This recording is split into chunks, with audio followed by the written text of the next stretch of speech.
मनाला राजा म्हणलेला आहे देहाचा, कारण राजा सांगल तसं ऐकावं लागतं. कदाचित राजा सात्विक असेल तर ह्याची प्रगती होती, आणि राजा तर नास्तिक असेल ह्याची अधोगती होती. राजा म्हटलंय मनाला, राजा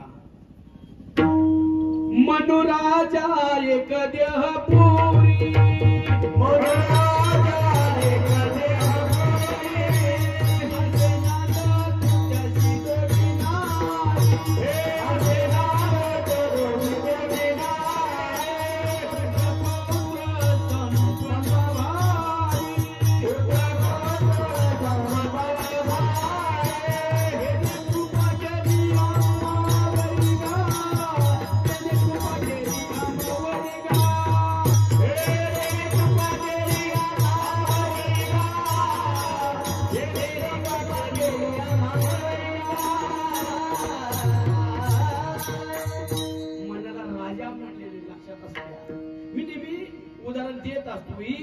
आपलं शरीर म्हणजे आर्मी आहे, आर्मी मिलिटरीची कशी रचना असते माहिती का? खाली शिपाई सैन्य लढण्याचं काम करत असतात, त्यांना ऑर्डर देणारा एक मेजर असतो आणि त्याच्यावरती कर्नल असतो.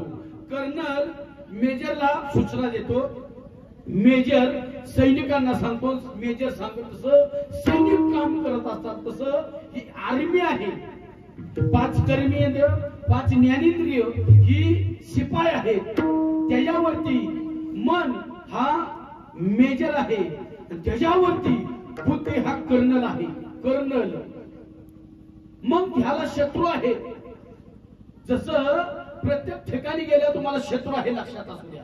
कुठल्या क्षेत्राचा त्या क्षेत्रामध्ये तुम्हाला शत्रू आहे.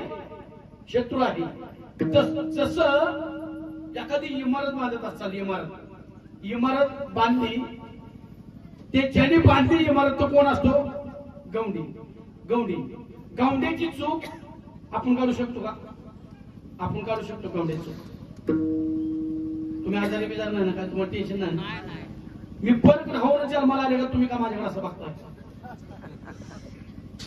या गवंड्याची चूक आपण काढू शकतो? आपल्याला कळलं का? काहीच करू शकत नाही. गवंड्याची चूक कोण काढू शकतो? गवंडीच. तो चुकच काढणार म्हणजे त्या क्षेत्रात तो शत्रू आहे. किंवा ही गायक आहेत, गायक, मला गायनाचं अंग नाही किंवा तुम्हाला गायन जमत नाही, ही गायन गाताय, ह्यांची चूक तुम्ही काढू शकता? तुम्ही काढू शकत नाही, तुम्हाला त्याचं ज्ञानच नाही. ह्यांची चूक कोण काढू शकतो? एक गायकच काढू शकतो. मृदंगमणीची चूक मी काढू शकत नाही, मला त्यातलं काही कळत नाही, पण त्याची चूक एक मृदंगमणीच काढू शकतो. तसं यामध्ये 5 कर्मेंद्रिय आहेत, 5 ज्ञानेंद्रिय आहेत, 10 झाली, आणि मन एक 11वं इंद्रिय आहे. या 11ला 11 शत्रू आहेत. ते शत्रू कोणते ऐका. आतले 6 काम, क्रोध, लोभ, मद, मत्सर, अहंकार हे 6 जण. बाहेरचे 5 शब्द, स्पर्श, रूप, रस, गंध, या 11ला 11 शत्रू आहेत. आणि शत्रू आतल्या इंद्रियावरती लढण्याचा प्रयत्न करत असतात, आपल्यावरती त्यांना वश करत असतात. आमच्याकडे आले पाहिजे हे विषय आहेत. हे 5 विषय आहेत, ते त्या इंद्रियांना आपल्याकडे खेचण्याचा प्रयत्न करतात. म्हणजे ते लढाई सुरुवात करतात. पण त्यांच्यात एक लक्षात येतं, सैनिकांच्या बरोबर लढण्यात वेळ घालवायचा नाही. सैनिकांच्या बरोबर लढण्यात वेळ घातला तर बरा जाईल. ह्यांचा मुख्य कोण आहे, ह्यांचा कॅप्टन कोण आहे, याचा त्यांचा मुख्य हातात आला, बाकीची इंद्र काहीच करू शकत नाही. पाहिजे बाकीचे सैनिक काहीच करू शकत नाही. मुख्य धोरणी सापडायला हाता येर कंटक न जिंकले न झुंजता. मुख्य धोरणीला आलेला हाता येर कंटक जिंकले न झुंजता. तसं यातलं मन मुख्य आहे. मन हे विषय मनावरतीच घालतात, आपल्याला खेचण्याचा प्रयत्न करतात. आणि मन एकदा विषयांच्या अधीन गेलं, बाकीची इंद्रिय सैरावायला पुढे सुटतात. आणि ती लहान थोर देह सुखाची आकाजा, इंद्रिय मावळली यांना म्हातारा झाल्यावर तोच देह आहे, दुसरा नाही आला बाबूला आजा. कैसा विपरीत झाला, तोच आहे, तोच ज्याच्यावरती मनापासून लोकांनी प्रेम केलं, पटापट उचलून घेत होती. तुम्ही जन्माला आला तवा कधी आहे का?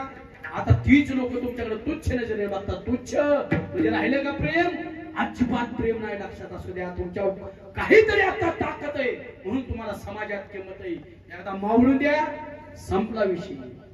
सूर्याला 3 अवस्था. सूर्याला सकाळी उगवल्यानंतर तो शीतल आहे, कोमल आहे, दुपारी तो तेजस्वी, आणि मावळल्यानंतर त्याची कुणीही आठवण करत नाही. लक्षात असू द्या. तसं आपले जोपर्यंत बैल रेसला पळतोय ना तोपर्यंत त्याच्या अंगावर गुलाल आहे, त्याला रोज आंघोळ आहे, त्याला रोज खुराक आहे, त्याच्या अंगावर झूल आहे. किती दिवस आहे? जोपर्यंत पळतोय तोपर्यंत बैल एकदा पळायचा बैल बंद झाला, बैल एकदा बसला, तो ज्याच्या अंगावर गुलाल पडत होता त्याच्या अंगावर माश्या बसलेल्या, ज्याच्याकडे कलनी स्वच्छता होती तिथं सगळं घाण पसरलेले, आणि जी लोक त्याच्याकडं टाळ्या वाजवत होती त्याच्याकडे बघून त्याच्याकडून धरून नाक धरून जाणार आहेत. बैलाकडे बघून, बैलाचं सांगतोय मी. सावध होण्याची गरज आहे का नाही? सावध होण्याची गरज आहे. बैलांना सांगतोय मी. बैलांनी लय घमेंडीत राहायचं नसतं. लक्षात असू दे, घमेंडीत राहायचं नसतं. जाणार आहे एक दिवस, आणि एक दिवस तुम्हाला सगळी ढकलून बाहेर काढणार आहे. सृष्टीचा नियम आहे, सृष्टीचा नियम आहे. मागचं पाणी पुढच्या पाण्याला नेहमी ढकलतं पुढं. माहिती का?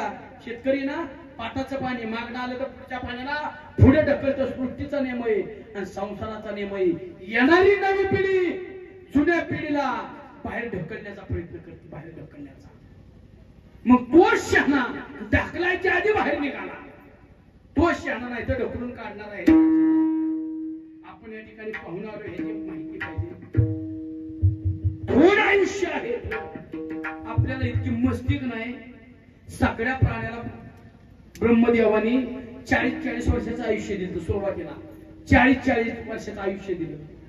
मानव म्हणाला काय द्यावा, आमची 100 वर्ष जगायची अपेक्षा आम्ही 40 वर्षात करू काय? 20 वर्षात अशी मोटरसायकल बोंबलत फिरण्यात गेली आमची. 20 वर्ष अशी बोंबलत गेली. राहिलेली 20 वर्षात करू काय काय? माणसाला 100 वर्ष आयुष्य पाहिजे होतं. 3 प्राणी आलं ब्रह्मदेवाकडं. गाढव, कुत्रा आलं आणि घुबड आलं. 3 ह्यांना पण 40-40 वर्षाची आयुष्य होती. 40-40 वर्षाची. गाढव म्हणलं देवा कशाला उद्योग वाढवला, 40 वर्ष बोध वाहून मरू का मी? मला अजिबात 40 वर्षाचं आयुष्य नको. 40 वर्षाचं अजिबात नको आयुष्य. माझं पहिलं 20 वर्ष कमी करा. गाढवाला किती आयुष्य माहिती का? 20 वर्ष. 20 वर्ष शिल्लक राहिली. आता माणूस नाराज आहे म्हणून कळलं होतं. 20 वर्ष लगेच माणसाला देऊन टाकली. किती झाले आपलं आयुष्य? 60 वर्ष. त्याच्यानंतर कुत्र आलं. कुत्र गाढव किती 40 ते 60 वर्ष आयुष्य गाढवाचं माणसाला दिलं. नंतर कुत्र आलं. देवा मला 40 वर्ष आयुष्य नको. दिवसभर नुसत्या भाकरीच्या वारी ह्याच्या का फुकट बसू का ह्याच्या घरा पुढं? नुसत्या भाकरीवारी माझं 20 वर्ष आयुष्य कमी करा.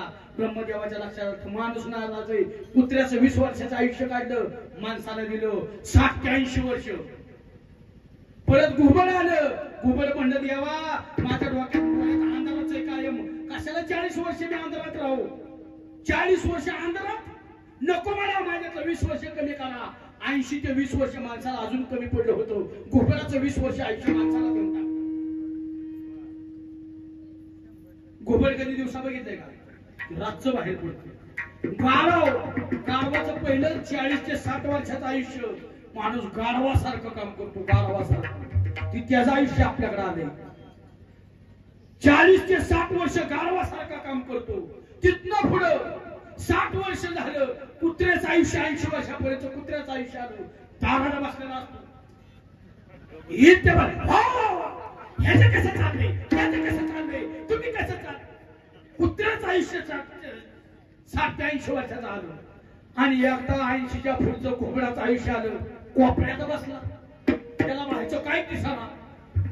अंधारात बसला. आलेला कुणी त्याच्याकडे वागायला आपण वाढवला नव्हतं का? आपण वाढवला नव्हतं का? काय घेणं देणं होतं का? 40 वर्ष चांगलं होतं ना, आलं की आपलं निघायला. आयुष्य घालवतो माणूस. आयुष्य या संसारामध्ये ती तरी नीट करतो का आयुष्य? संसार करताना तुम्ही ती नीट जमलाय का? तुम्हाला जमलाय का? एकच बांगला बांधतो, एकच. सगळ्या पाहुण्या रावड्याला बोंबले जाऊ शकतो. घर बांधत छपार होत, घर बांधत. आयुष्यात एकच घर बांधतो.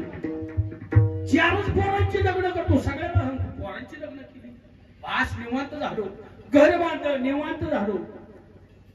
काय वेगळं केला? पक्षी पक्षी पक्षी वर्षाला नवं घट्ट बांधतो. तरी कोणाला सांगत नाही मी घट्ट बांधतो वर्षाला. वर्षाला मग ती शहाणी का आपण शहाणी? घेतो ना ह्याच्या भावण्या माये जाळामध्ये. बर जिच्यावरती मनापासून प्रेम करतात ती करते का तुमच्यावरती? करते का? किती दिवस प्रेम करणार माहिती का?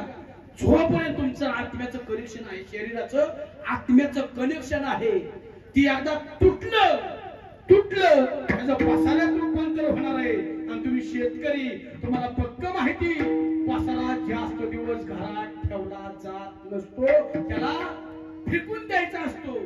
तसं ही माणसं आपलीच घरातली जाळाय नेणार आहे. तुटलं आयुष्यात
सगळे व्यवस्थित होणार आहे. आपण गेलेले कुणाला काय फरक पडणार नाही, लक्षात असू द्या. मी गेल्यावर कसं होईल अजिबात फरक पडत नाही, अजिबात. तुम्ही ज्या संसाराला चिकटून बसलाय ना, तुम्ही जर सगळं पाहुणा दाखवा, पाहुणा आला ना, पाहुणा तुमच्या घरी पाहुणा आला ना, त्याला रानात घेऊन जाता, नव्या पाहुण्याला, नव्या सोयऱ्याला रानात घेऊन जाता आणि त्याला सांगता, पाहुणं पाहुणं ती तिकडे दिसते का? ती देव ती तिकडचा मध्ये कोण नाही, सगळं रान आपलं इकडं चीच चीच, सगळं रान आपलं. त्यावेळेस ते रान तुमच्याकडे बघून हसत असतं, तुमच्याकडे बघून हसत असतं. आणि तुम्हाला म्हणतं कोण? रान तुम्हाला म्हणतं, ए बावळ्या, ए मूर्खा,